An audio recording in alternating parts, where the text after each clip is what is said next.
side to see, and if you put yourself on the wrong side or like that, you kind of lose it.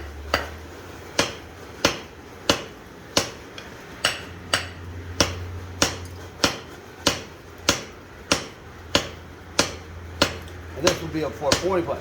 Like that other punch, the what do you call it? The slot punch for 10 stop.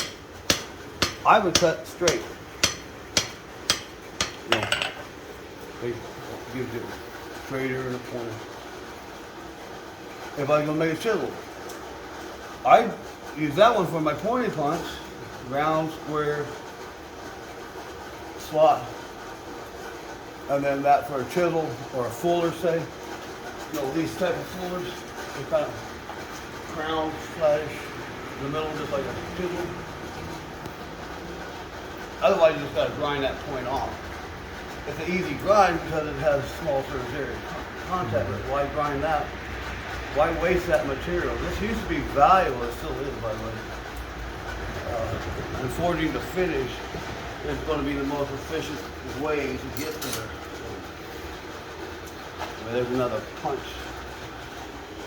These tits, or what do you call it? If that were warmer, when I'm doing this fast and stuff, it's not perfect cut. I mean, I can get rid of that just like that.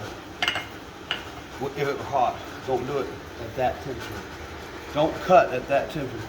If you don't see the middle of that, that's why it's so important to be here. You don't see it staying yellow hot or glowing after every hit to yellow or orange.